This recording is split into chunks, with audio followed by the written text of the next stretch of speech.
കേവലം 20 മിനിറ്റ് സമയം മാത്രം ചൈനയ്ക്ക് നൽകിയാൽ അമേരിക്കൻ വിമാനവാഹിനികളെ എമ്പാടും തകർക്കാനുള്ള ശേഷിയാണ് അവർക്കുള്ളത്. അതിഭീകരമായൊരു താക്കീത് ഈ സാഹചര്യത്തിൽ അമേരിക്കൻ പ്രതിരോധ സെക്രട്ടറി തന്നെ പുറത്തുവിട്ടിരിക്കുന്നു. എന്നാൽ ട്രംപ് പറയുന്നത് എല്ലാ തരത്തിലുള്ള കാര്യങ്ങൾക്ക് പന്ത് ഇപ്പോൾ ചൈനയുടെ കോർട്ടിലാണ്. അമേരിക്ക സമ്മർദ്ദം ചെലുത്തുന്നതും ഭീഷണിപ്പെടുത്തുന്നതും അവസാനിപ്പിക്കണമെന്ന് ചൈന പറഞ്ഞുകൊണ്ടിരിക്കുമ്പോൾ ചൈനീസ് പ്രസിഡന്റ് ബുദ്ധിമാനാണെന്ന് പറഞ്ഞുകൊണ്ട് ഈ വിഷയത്തിൽ ശാശ്വതമായൊരു പരിഹാരത്തിലേക്ക് അവർക്ക് എത്തിച്ചേരാൻ കഴിയുമെന്നാണ് അമേരിക്കയുടെ ആത്മവിശ്വാസം. എന്നാൽ മറുഭാഗത്ത് ഇറാനുമായിട്ടുള്ള സംഘർഷ സാധ്യത വർദ്ധിച്ചുകൊണ്ടേയിരിക്കുന്നു. ആണവ കരാറിൽ 2ാം ഘട്ട ചർച്ച റോമിൽ വെച്ച് സംഘടിപ്പിക്കാനുള്ളൊരു നീക്കത്തിൽ പുടിനെ കാണാൻ ഇറാൻ തയ്യാറെടുക്കുന്ന സാഹചര്യത്തിൽ ട്രംപിൻ്റെ ഒരു ഭീഷണി തന്നെയാണെന്ന് ശ്രദ്ധേയമായി മാറിക്കൊണ്ടിരിക്കുന്നത്. ഇറാന് മുന്നറിയിപ്പുമായി അമേരിക്കൻ പ്രസിഡന്റ് ഡൊണാൾഡ് ട്രംപ് രംഗത്ത് വന്നിരിക്കുകയാണ്. ആണവായുധങ്ങൾക്കുള്ള നീക്കം നിങ്ങൾ ഇവിടെ വെച്ച് അവസാനിപ്പിക്കുക. ഇതുമായി ഇനി ഒരടി പോലും മുന്നോട്ട് പോകാൻ പാടുള്ളതല്ല. ഇറാന്റെ ആണവ കേന്ദ്രങ്ങൾക്കെതിരായിട്ടുള്ള സൈനിക നടപടികളിൽ നിന്നും വളരെ വേഗത്തിൽ പിന്മാറും എന്ന് നിങ്ങൾ ആരും തന്നെ കരുതേണ്ട എന്നാണ് ട്രംപ് പറഞ്ഞിരിക്കുന്നത്. അമേരിക്ക ശക്തമായി തന്നെ ഇറാന് മേൽ ചാരക്കണ്ണ് പതിപ്പിച്ചിട്ടുണ്ട്. ആണവ കരാർ മനഃപൂർവ്വം വൈകിപ്പിക്കുകയാണെന്ന ഇറാന്റെ ആരോപണത്തിലായിരുന്നു ട്രംപ് ഇങ്ങനെ മറുപടി കൊടുത്തത്. ടെഹ്റാനിലെ ആണവ കേന്ദ്രങ്ങളിൽ സൈനിക ആക്രമണം ഉണ്ടാകുമോ എന്ന ചോദ്യത്തിന് തീർച്ചയായും ഉണ്ടാകുമെന്നാണ് ട്രംപ് പറഞ്ഞിരിക്കുന്നത്. തങ്ങളുടെ വഴിക്ക് ഇറാൻ വരുന്നില്ല എങ്കിൽ ടെഹ്റാനിൽ പല മേഖലകളും നിന്ന് കത്തുമെന്നാണ് ട്രംപ് പറയുന്നത്. അമേരിക്കയെ ഇറാൻ പറ്റിക്കുകയാണെന്നാണ് അമേരിക്കൻ പ്രത്യേക പ്രതിനിധിയായിട്ടുള്ള സ്റ്റീവ് വിറ്റ്കോഫ് ശനിയാഴ്ച ഒമാനിൽ നടന്ന ചർച്ചയ്ക്ക് ശേഷം പറഞ്ഞതുപോലും അണവായുധമെന്ന ആശയം ഇറാനെ സംബന്ധിച്ച് ഒരിക്കലും ഉണ്ടാകാൻ പാടുള്ളതല്ല. അത് ഇറാൻ ഒഴിവാക്കണമെന്നും അവർക്ക് ആണവായുധം കൈവശം വയ്ക്കാൻ ഒരു കാലത്തും കഴിയില്ല എന്ന് കൂടിയാണ് അമേരിക്കൻ കമാൻഡർ ഇൻ ചീഫും പറഞ്ഞത്. എന്നാൽ അമേരിക്കയെ പൂർണ്ണമായും തള്ളിക്കളയുകയാണ് ഇറാനും. ആണവായുധങ്ങൾ നിർമ്മിക്കാൻ ശ്രമിക്കുന്നില്ലെന്നാണ് ഇറാന്റെ നിലപാട്. ആ നിലപാടിനപ്പുറത്തേക്കില്ല എന്നും പറയുന്നു. പക്ഷേ ഇറാന്റെ ആണവായുധ കേന്ദ്രങ്ങളെന്ന രീതിയിൽ ഇതിനു മുൻപും പല മേഖലകളെക്കുറിച്ചുള്ള സൂചന ഇസ്രയേലിനും അതുപോലെ തന്നെ അമേരിക്കയ്ക്കും ലഭിച്ചിട്ടുണ്ടായിരുന്നു. പിന്നെ എന്തിനാണ് ഇത്രയധികം രഹസ്യമായി ചില കാര്യങ്ങൾ അവർ മൂടിവെക്കുന്നത്? അമേരിക്ക ഇറാൻ ആണവ കരാറിലെ 2ാം ഘട്ട ചർച്ച ശനിയാഴ്ച ഇറ്റാലിയൻ തലസ്ഥാനമായിട്ടുള്ള റോമിൽ വെച്ച് നടക്കുമെന്നാണ് റോയിറ്റേഴ്സ് അടക്കം റിപ്പോർട്ട് ചെയ്യുന്നത്. എന്തായിരിക്കും എന്നുള്ളതിനെക്കുറിച്ച് ഇനി കണ്ടു തന്നെ അറിയേണ്ടതാണ്. അതോടൊപ്പം ചൈനയെ സംബന്ധിച്ചും ചൈനയുമായും മറുഭാഗത്ത് വലിയ സംഘർഷ അവസ്ഥ ഉടലെടുക്കുന്ന രീതിയിൽ താരിഫ് യുദ്ധത്തിലേക്ക് കടന്നുപോയിക്കൊണ്ടിരിക്കുമ്പോൾ ചൈന ഇപ്പോൾ വളർന്നുകൊണ്ടിരിക്കുന്ന ഒരു വലിയ പ്രതിരോധ ശക്തിയായി മാറുന്നു. അതിനെ നിലയ്ക്ക് നിർത്താൻ ഒരു രാജ്യങ്ങൾക്കും സാധിക്കാത്ത തരത്തിലേക്ക് ഒരുപക്ഷെ മാറും.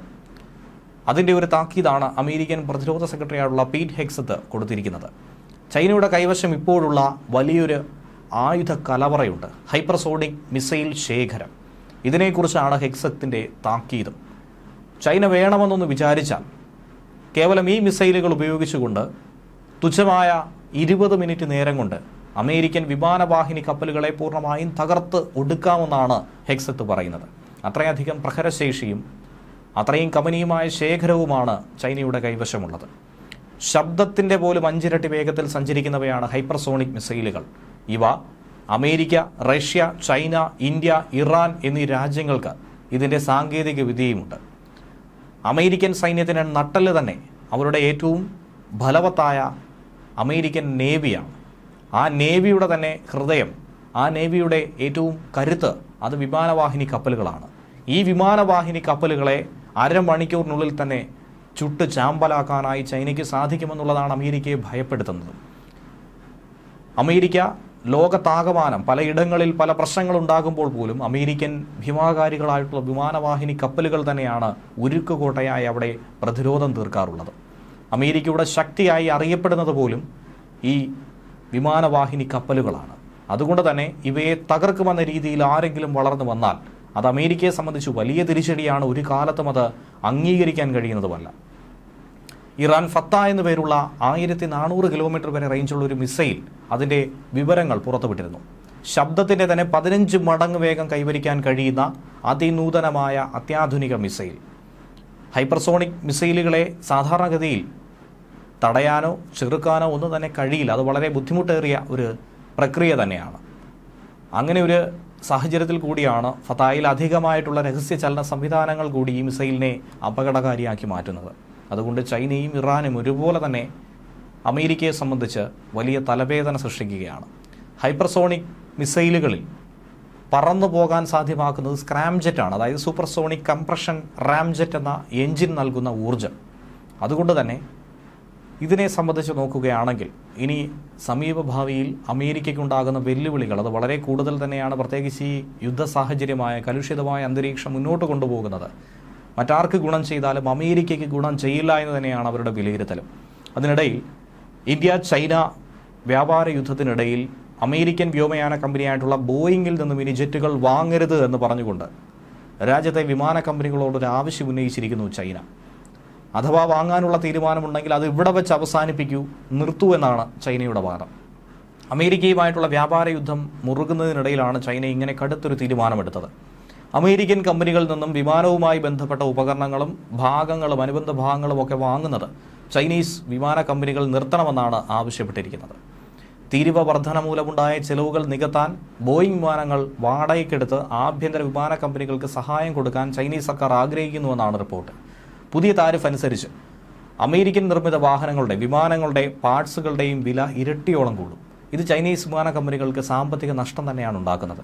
വലിയൊരു ബുദ്ധിമുട്ടുണ്ടാക്കുന്നതിനാണ് സഹായ നടപടി സ്വീകരിക്കാൻ ചൈന തന്നെ തീരുമാനിച്ചിരിക്കുന്നത്. ചൈനയിൽ നിന്നുള്ള ഇറക്കുമതിക്ക് 145% തീരുവയാണ് അമേരിക്ക പ്രഖ്യാപിച്ചത്. ഇതിനു പിറകെ അമേരിക്കൻ ഉൽപ്പന്നങ്ങൾക്ക് 125% നികുതി ചൈനയും ചുമത്തിയിരുന്നു. ഇങ്ങനെ കലുഷിതമായി പൊയ്ക്കൊണ്ടിരിക്കുമ്പോൾ എന്താകും ഇനി ഭാവി എന്നുള്ളതാണ് ഏവരും ഉറ്റുനോക്കുന്നത്. അതേസമയം മറുഭാഗത്ത് ഇറാന്റെ വിദേശകാര്യമന്ത്രി അബ്ബാസ് അരാഗ്ചി ഈ ആഴ്ച റഷ്യൻ സന്ദർശനം നടത്തുമെന്ന സൂചന ലഭിക്കുന്നുണ്ട്. പുടിനുമായിട്ടുള്ള സന്ദർശനം തന്നെ ആയിരിക്കും അതിൽ ഏറ്റവും പ്രധാനപ്പെട്ടത്. അമേരിക്കയുമായിട്ടുള്ള ആണവ കരാറിന്റെ 2ാം ഘട്ട ചർച്ചയ്ക്ക് മുന്നോടിയായിട്ടാണ് ഇറാൻ വിദേശകാര്യമന്ത്രി റഷ്യൻ സന്ദർശനം നടത്തുന്നത് പോലും. മുൻ പ്രസിഡന്റ് ജോ ബൈഡന്റെ ഭരണകാലത്ത് അമേരിക്കയും ഇറാനും തമ്മിൽ ആണവ കരാറിൽ പരോക്ഷ ചർച്ചകൾ നടത്തിയെങ്കിൽ പോലും അതിലൊന്നും തന്നെ ഒരു പുരോഗതിയുമില്ലായിരുന്നു. രണ്ടു രാജ്യങ്ങൾ തമ്മിൽ ആണവ കരാറിൽ ഔദ്യോഗികമായി ഏറ്റവും ഒടുവിൽ ചർച്ച നടത്തിയത് ബറാക് ഒബാമയുടെ കാലഘട്ടത്തിലായിരുന്നു. അതിനുശേഷം ഇന്നുവരെ സമാധാനപരമായത് മുന്നോട്ട് കൊണ്ടുപോകാനായി ഇതുവരെയും സാധിക്കാത്തതിൻ്റെ ബുദ്ധിമുട്ടുകൾ എപ്പോഴും പങ്കുവയ്ക്കാറുണ്ട്. അതേസമയം അമേരിക്കയുടെ പുതിയ താരിഫ് നയവുമായി ബന്ധപ്പെട്ട ചർച്ചകൾ മുന്നോട്ട് കൊണ്ടുവരേണ്ടത് ചൈനയാണെന്നാണ് വൈറ്റ് ഹൗസ് പറയുന്നത്. പന്തിപ്പോൾ ചൈനയുടെ കോർട്ടിലും. ചൈന തങ്ങളുമായി കരാറിൽ ഏർപ്പെടണം. ഞങ്ങൾ ചൈനയുമായി കരാറിൽ ഏർപ്പെടേണ്ടതേയില്ല. ചൈന മറ്റു രാജ്യങ്ങളെക്കാൾ വലുതാണെന്നൊഴിച്ചാൽ മറ്റ് വ്യത്യാസമൊന്നും തന്നെ ഇല്ല എന്നാണ് അമേരിക്കൻ പ്രസിഡന്റ് ഡൊണാൾഡ് ട്രംപ് കഴിഞ്ഞ ദിവസം ഒരു പ്രസ്താവനയിലൂടെ പറഞ്ഞത്. അമേരിക്കയുമായി വ്യാപാര യുദ്ധത്തിലേർപ്പെടാൻ ഭയക്കുന്നില്ലെന്നാണ് ചൈനയുടെ മറുപടി. ചർച്ചയിലൂടെ പ്രശ്നം പരിഹരിക്കാൻ അമേരിക്ക ആഗ്രഹിക്കുന്നെങ്കിൽ ചൈനയ്ക്ക് മുകളിൽ സമ്മർദ്ദം ചെലുത്തുന്നതും ഭീഷണിപ്പെടുത്തുന്നതും ബ്ലാക്ക്മെയിൽ ചെയ്യുന്നതും അവസാനിപ്പിച്ചു വേണം അതിലേക്ക് കടക്കേണ്ടത്. തുല്യത, ബഹുമാനം, പരസ്പര നേട്ടം എന്നിവയുടെ അടിസ്ഥാനത്തിൽ ചൈനയുമായി ചർച്ചയ്ക്ക് തയ്യാറാവാമെന്നാണ് ചൈനീസ് വിദേശകാര്യ മന്ത്രാലയ വക്താവ് ലിൻ ജിയാൻ പറയുന്നത്. താരിഫ് യുദ്ധം ആരംഭിച്ചത് അമേരിക്കയാണ്, അല്ലാതെ ചൈനയല്ല. ഈ പ്രശ്നങ്ങൾക്ക് തുടക്കം സൃഷ്ടിച്ചതും അമേരിക്കയാണ്. രാജ്യത്തിന്റെ അവകാശങ്ങൾ സംരക്ഷിക്കാൻ വേണ്ടി, അന്താരാഷ്ട്ര വ്യാപാരം നീതിയുക്തമായി നടപ്പാക്കാൻ വേണ്ടി അതിന്റെ ഭാഗമായി ചൈന സ്വീകരിച്ചിട്ടുള്ള നടപടികൾ പൂർണ്ണമായും ന്യായവും നിയമപരവുമാണെന്നാണ് ലിൻ പറഞ്ഞിരിക്കുന്നത്. അമേരിക്കയുടെ പുതിയ താരിഫ് നയത്തെ ന്യായീകരിച്ചുകൊണ്ട് ട്രംപ് പുതിയ തീരുവ അമേരിക്കൻ സമ്പദ് വ്യവസ്ഥയ്ക്ക് തന്നെ ഗുണകരമായി മാറ്റുമെന്നാണ് പറഞ്ഞിരിക്കുന്നത്. പലചരക്ക് സാധനങ്ങൾ ഉൾപ്പെടെയുള്ള ഉൽപ്പന്നങ്ങളുടെ വില കുറഞ്ഞതോടെ അമേരിക്ക റെക്കോർഡ് തീരുവയാണ് നേടിയത്. പണപ്പെരുപ്പം കുറഞ്ഞു, നൽകിയ വാഗ്ദാനങ്ങൾ പാലിച്ചുവെന്നും ട്രംപ് തന്നെ വ്യക്തമാക്കും.